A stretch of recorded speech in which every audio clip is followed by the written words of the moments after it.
الأستاذ الدكتور ضياء العوضي، أستاذ الرعاية المركزية بكلية الطب جامعة عين شمس.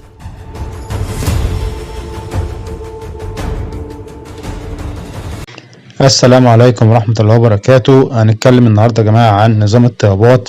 عندنا في نظام الطيبات في ممنوعات وفي أساسيات وفي مسموحات. ودلوقتي هنتكلم على أول حاجة معانا الممنوعات، وكلنا نركز يا جماعة عشان في حاجات كانت مسموحة واتمنعت. احنا عملنا تحديث جديد بالحاجات اللي هي كانت مسموحة واتمنعت، وكلنا كده نركز عشان نعرفها واحدة واحدة كده. اول حاجه يا جماعه معانا الرده دي كانت مسموحه، ودكتور ضياء اخر حاجه حطها في قائمه ممنوعات لان كان فيها غش اليومين دول، وهو عشان بس الناس ما تتعبش وكان في ناس كتيره جدا اشتكت، فهو قام خدها وحطها في قائمه الممنوعات، وده بشكل مؤقت يعني لحد ما نشوف دكتور ضياء هرجعها تاني في قائمه المسموحات امتى ونشوف الدنيا بتاعتها عندنا برضو الجبنه المثلثات. برضو دكتور ضياء كان اخر حاجه برضو نوع عليها، وهو ما منعهاش بشكل كامل عشان الناس بس تبقى عارفه وتفهم ان هو ما منعهاش بشكل كامل. هو قال انا حطيتها دلوقتي بس في قائمه الممنوعات عشان ننبه عليها، بس ان الناس لما تيجي تاكل جبنه مثلثات تاكل جبنه من نوع جيد. دكتور ضياء قال جبنه مثلثات من نوع جيد، ما يكونش جبنه من نوع وحش زي لبنيتا والانواع الوحشه اللي انتوا عارفينها دي. لا، نجيب حاجه من نوع جيد اللي عايز ياكلها يعني. هنيجي بعد كده للاسماك الممنوع منها سمك البوري، دكتور ضياء منعه. ومعانا كمان الجمبري ممنوع يا جماعه، ما حدش ياكل الجمبري لان فيه بيبقى عامل زي الماده البلاستيكيه كده، ودكتور ضياء منعه لان بيبقى صعب على الهضم وبجميع اشكاله بقى، صغير وكبير وجامبو والكلام دوت كل احجامه. وكمان معانا كمان السبيت نفس الكلام، بيطبق عليه نفس الكلام لان هو برضو بيعتبر ماده بلاستيكيه وصعب على الهضم، فدكتور ضياء منعه وموقفه. الاساسي بقى وده لازم يقف يعني مفيش كلام عنه، الدقيق الابيض او الطحين، ده لازم يا جماعه توقفه باي شكل، ان هو دوت اساس الامراض في جسمك ودوت اساس الالتهابات اللي موجوده في جسمك. كل منتجات المصنوعه بقى من الدقيق بقى كل دوت لازم يقف، محدش ياكل الحاجات دي لان هي بتعمل كوارث في الجسم. الدكتور ضياء اتكلم عنها باستفاضه كتير جدا في فيديوهات كتير عملها، ودي لازم يا جماعة توقفها. هي والخبز، حتى الخبز كمان برضو المعمول من الدقيق، الخبز الأبيض والخبز البلدي والعيش السن ده برضو بيطبق عليه نفس الكلام لأن هو من الدقيق، والدقيق اللي هو الأبيض يعني. ونفس الكلام الجلاش وكمان السمبوسك برضو بيطبق عليها نفس الكلام. كل منتجات الدقيق يا جماعة، والكسكسي بيطبق عليه نفس الكلام. كسكسي ده هي صدر ان هو دقيق يعني، ما دي ابيض يعني. والكنافه نفس الكلام برضو دكتور ده بيمنعها. والبلح الشام نفس الكلام بيطبق عليه نفس الكلام. كل منتجات الدقيق الابيض بما فيها المكرونه باشكالها وجميع انواعها، وجميع اللي بيعمل لك بقى مربعات وبيعمل لك سمبوسه ومش عارف ايه والكلام ده كل ده. وكمان المكرونه البشاميل يا جماعه، دي بصي دي بقى يعني اساس الكوارث كلها، لان هي بتبقى عامله زي الخليط الاسمنتي كده، وفيها جميع الممنوعات اللي دكتور ضياء منعها، فدي لازم تقف. كمان معانا منتجات المصنوعه من الصودا كلها دي لازم تقف، بما فيهم مشروبات الطاقه، وطبعا البيبسي والكولا والفانتا والحاجات دي كلها ومشروبات الطاقه كلها لازم تقف، ممنوعه يا جماعه. وطبعا جميع انواع المياه الغازيه يعني.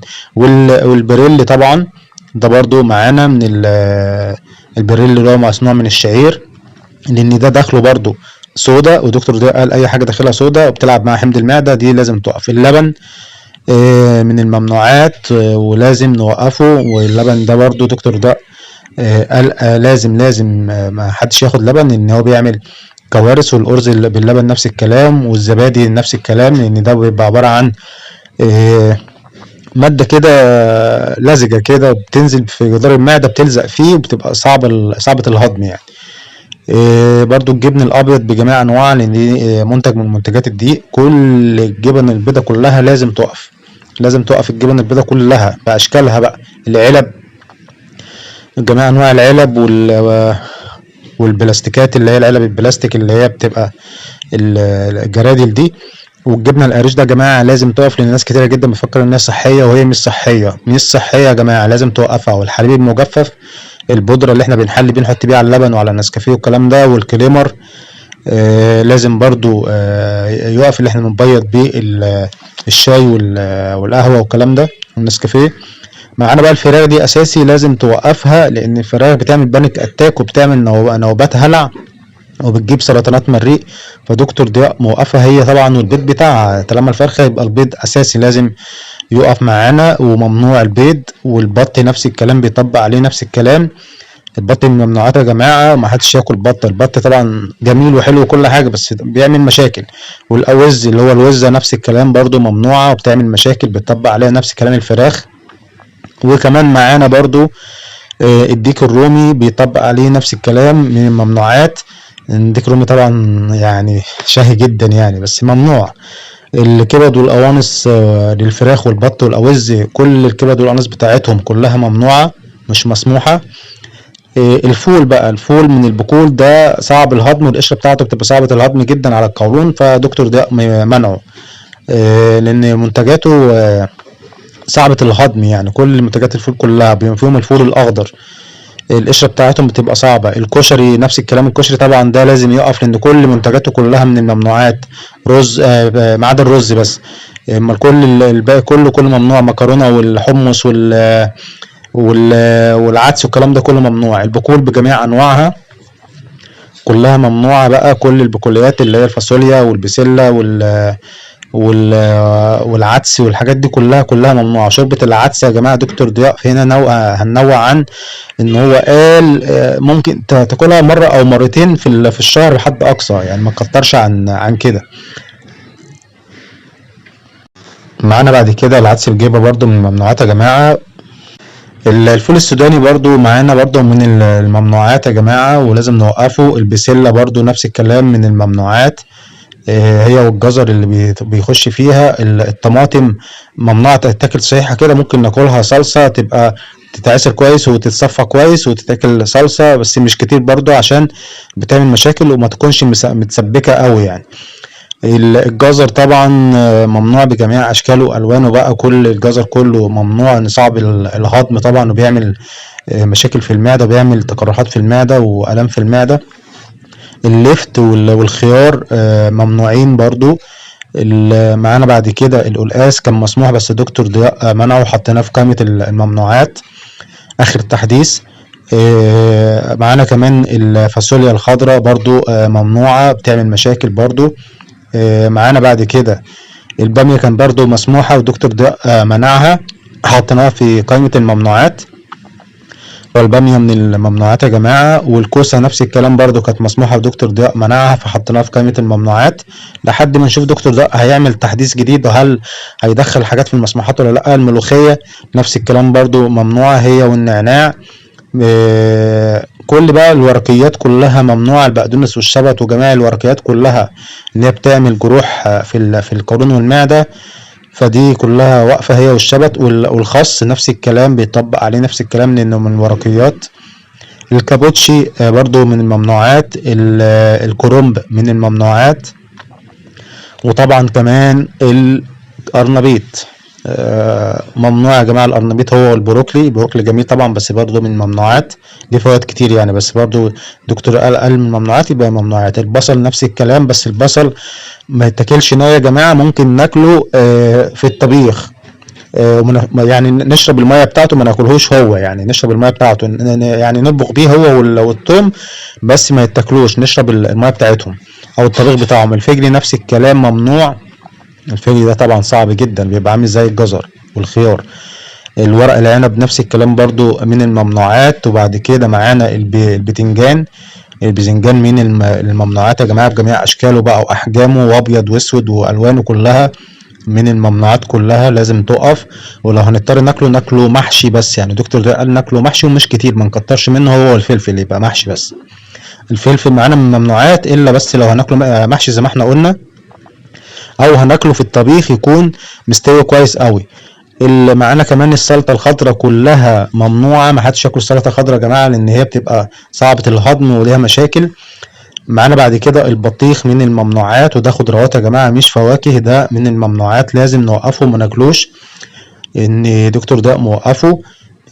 هو برضو الاناناس نفس الكلام من الممنوعات. طبعا الحمضيات كلها بقى كلها باشكالها زي برتقال واستفندي اللي هو اليوسفي والليمون، كل دوت ممنوع لان بيعمل مشاكل وبيزود حمض المعده وبيعمل ارتجاع مريء وبيعمل حموضه في المعده، فكل ده دكتور ضياء موقفه. طبعا من الادويه بقى معانا الاسبرين، ده بيعمل مشاكل في المعده وبيعمل تقرحات في المعده. هو الالفرتيرن ده برضو بيعمل مشكله في المعده وبيعمل تقرحات وبيعمل قرحه وثقب في المعده زي ما احنا شايفين كده، اعزكم الله.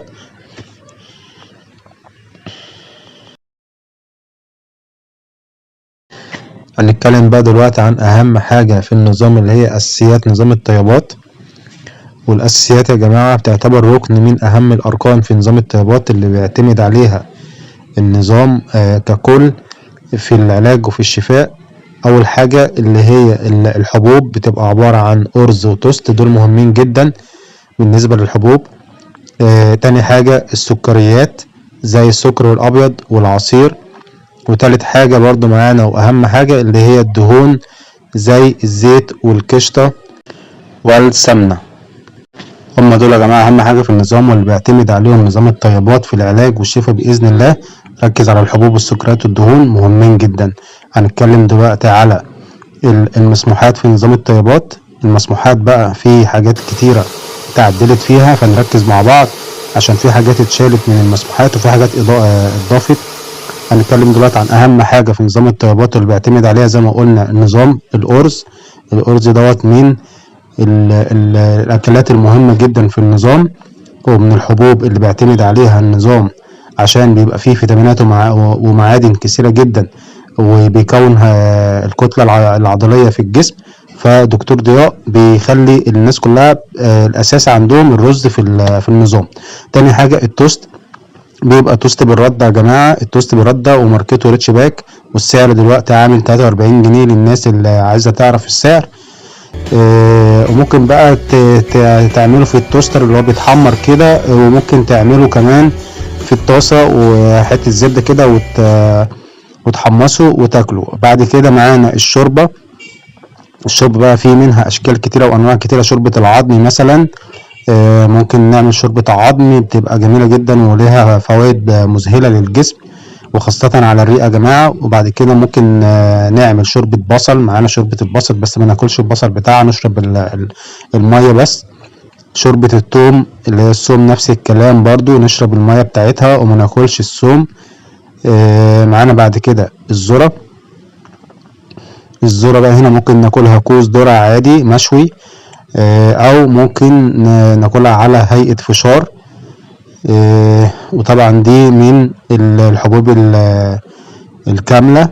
الفريك معانا اساسي برضو، حبة كاملة يا جماعة. هو البرغل برضو من الحبوب الكاملة واساسي معانا في النظام وبيفيد الجسم. طبعا كل الحبوب الكاملة بتفيد الجسم طبعا. وممكن بقى البرغل دوت نعمله في الكفتة زي ما احنا شايفين كده، نخلطه بالكفتة وتطلع لنا احلى كفتة ناكلها بالهنا والشفا. معانا بعد كده حب البليلة اللي هو حبة بليلة القمح. طبعا دي مفيدة جدا جدا للجسم يا جماعة ومليئة بفيتامينات ومعادن كتيرة جدا وفيتامين بي 12 وفيتامينات كتيرة جدا. معانا بعد كده من الخضروات البطاطس. والبطاطس دي هي الأساس في النظام، ومعظم الخضروات كلها اتشالت من النظام ما عدا البطاطس. دكتور ضياء بيعتمد عليها اعتماد كلي في نظام الطيبات للعلاج وللشفاء، واللي انت بتاكل منها ومبيبقاش فيه اضرار كثيره جدا منها، بيبقى اقل الاضرار بتقدر تاخدها من البطاطس هي والبطاطا نفس الكلام. بس البطاطا ما نكترش منها كتير عشان الالياف بتاعتها بتبقى صعبه شويه في الهضم. معانا بعد كده الخيار المخلل. ده مسموح دكتور ده قال مسموح عادي طالما مخلل، ما ناكلش الخيار العادي الصحيح. معانا بعد كده الزيتون يا جماعه. زيتون اسود بقى او اخضر او اي لون من الزيتون. الزيتون كله مسموح مفيش اي مشكله. وبرده معانا زيت الزيتون برده من الزيوت المسموحه في النظام واللي بيعتمد عليها النظام كدهون صحيه. معانا الخل العادي ومعانا خل التفاح وخل برده العنب يا جماعه. برده معانا للناس اللي عايزه تعرف انواع الخل. جميع انواع الخل معانا مفيهاش مشكله، دكتور ده قال مفيهاش مشكله. معانا بعد كده عسل النحل، بس يفضل وانت هتاخد عسل النحل تاخده يا جماعة على كوباية مية. كوباية مية نحط فيها معلقة العسل ونقلبها كويس ونشربها عشان تاخد الفايدة، لأن عشان تاخده على معدة على طول كده على المعدة بيبقى صعب شوية، فلازم تخفه بشوية مية عشان يبقى سهل وما يعملش مشاكل في المعدة. معانا بعد كده وأساسي من الدهون القشطة، دي بيعتمد عليها برضو النظام كدهون صحية ومفيدة للجسم وملهاش أي أضرار يا جماعة، أو أضرارها بسيطة جدا أو لا تذكر. معانا بعد كده الزبدة، والزبدة دي برضو من الدهون الصحية اللي بيعتمد عليها النظام ومهمة جدا، والزبدة كلها فوائد. معانا بعد كده الزيت العادي يا جماعة، الدكتور ده قال تقلي فيه عادي مفيش مشكلة، وتاكل المنتجات اللي بتعمل في الزيت عادي، مش هنشرب الزيت، هناكل الحاجات اللي بتعمل فيه. السمنة نفس الكلام برضو، معانا السمنة برضو. بالنسبة للجبن بقى، الجبن الشيدر معانا، ومعانا بعد كده الجبن المطبوخة بقى كلها معانا، يعني الجبنة الشيدر وجميع أنواع الجبن المطبوخة كلها معانا.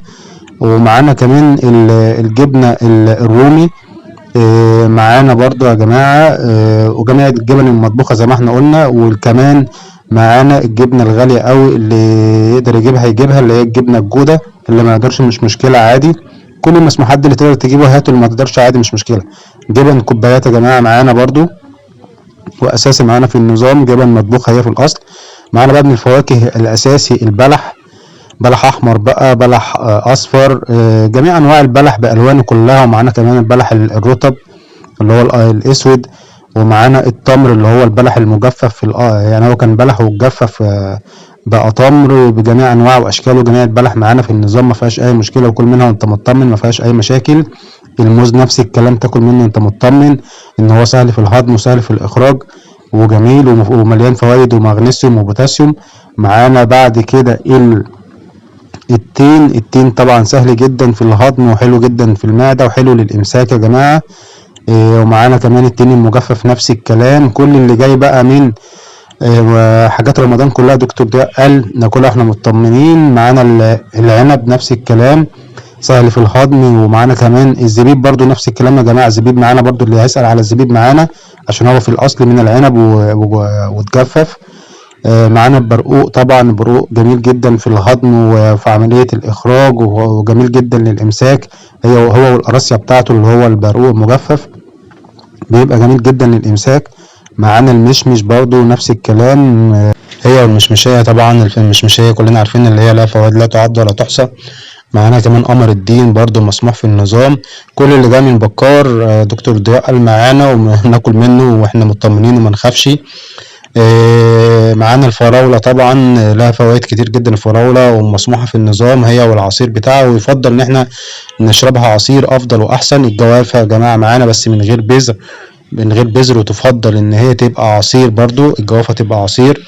والرمان نفس الكلام برضو من غير بذر يا جماعة، يصفى كويس ويشرب مفيش مشكلة، الرمان مفيد جدا.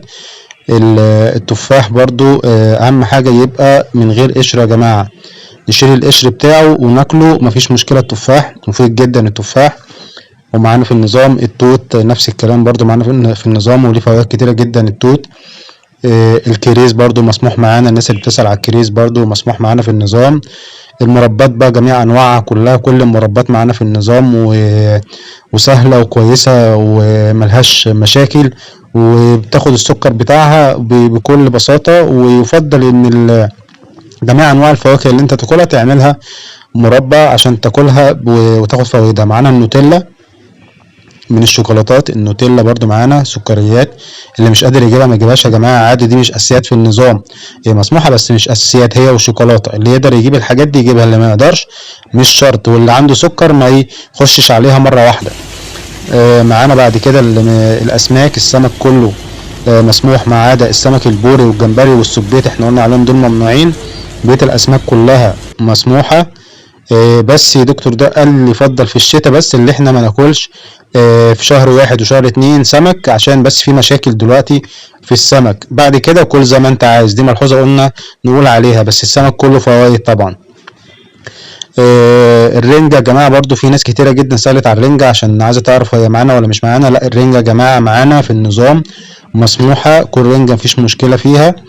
اللحمة الجملي بقى كل اللحوم الجملي مسموحة وتتسوى كويس. اللحم الجاموسي نفس الكلام، واللحم البقري نفس الكلام برضو معانا في النظام. لحم الجديان ولحم الماعز برضو معانا في النظام. وطبعا ده احلى وافضل لحم تاكله وانت مطمن، وكله فوائد طبعا واقل اضرار. اللي يقدر يجيب يعني، لان هي طبعا اللحوم الماعز ولحوم الجديان كلنا عارفين اللي هو لحم الضأن يعني، فبتبقى اللحمه بتاعته مفيده جدا يعني جدا جدا، وفيها فيتامينات ومعادن وفيها كل اللي تقدر تقول عليه بقى الاحتياجات الجسم، وبتبقى اقل اضرار يعني، اضراره لا تذكر يعني غير اللحوم التانية يعني. ودكتور ده ركزوا عليه اللي يقدر يجيبه يعني. معانا بعد كده السمان طبعا من مسموحات النظام، وكل طبعا اللي بيطير معانا زي الحمام برضو، اي حاجة بتمشي على الارض لا، ودكتور ضياء قال اللي كل اللي بيطير مسموح، حمام بقى وسمان وغيره كله واليمام والكلام ده كله ده مسموح. معانا بعد كده الارانب، احنا قلنا اللي يمشي على رجليه من البط والوز والفراخ، بس الارانب لا، الارانب معانا الارانب كلها مسموحه يا جماعه. الارنب لحمه مفيد جدا ولحمه جميل ولحمه مميز طبعا. اللي يقدر يجيب ارانب يجيب، اللي ما يقدرش ما يجيبش عادي. احنا كل ده بنقول مسموح، اللي يقدر يجيب واللي ما يقدرش عادي. في حاجات كتيره جدا تقدر تجيبها غير كده. معانا الكبده بجميع انواعها بتاعه اللحوم كلها، بتاعه البقره والجاموسه والجمل، كل ده مسموح ما عدا الفراخ، والبط والوز. معانا بعد كده السجق واللانشون، دول معانا يا جماعه اللي كان بيسالوا عليهم، جات لي اسئله كتير جدا واستفسارات عن اللانشون والسجق والسوسيس، دول معانا يا جماعه في النظام دكتور قال مسموحين. معانا بعد كده الهمبرجر، وكل اللي احنا بنقول عليه دوت يتاكل ب ريتش باك اللي هو التوست. اهم حاجه يا جماعه بالتوست بالريتش باك اللي هو بالرده، كل الحاجات دي تاكل بيه. الممبار طبعا هناكله عادي مفيش مشكله من غير التوست عادي، ده بيتاكل من غير التوست. شيش الطاووق نفس الكلام مسموح معانا، ولحمه الراس مسموحه معانا. الكاتشب يا جماعه في ناس كانت بتسال عن الكاتشب، مسموحه معانا في النظام ما فيهاش اي مشكله، هي والمايونيز والمستردة دول كلهم مسموحين معانا ما فيهمش اي مشكله، ناكلهم احنا مطمنين. الطعميه يا جماعه دكتور ضياء يعني هننوه بس هنا عن الطعميه، مسموحه بس مش كتير، قال ممكن تاكلها مره في الاسبوع عشان ما تعملكش مشكله، هي المسقعه مش كتير، ممكن تاكلها مره او مرتين في الشهر. المسقعه ما تكترش منها برضو، هي مسموحه بس مش كتير، مسموحه يعني بحدود، مش عمال على بطال يعني. النشا معانا برضو في النظام ومسموحه يا جماعه. السحلب برضو كان الناس بتسأل على السحلب بس من غير لبن، اهم حاجه السحلب من غير لبن. حلاوه المولد كلها مسموحه ما عدا الملبن والنوجه، دول لا ممنوعين يا جماعه. الملبن والنوجه. المهلبيه برضو معانا بس من غير لبن، الناس كانت بتسأل على المهلبيه اللي هي في الاصل نشا. البسبوسه برضو مسموحه معانا بس بسبوسه من نوع كويس، ويفضل تجيبها من محل ما تعملهاش في البيت، دكتور ده قال كده.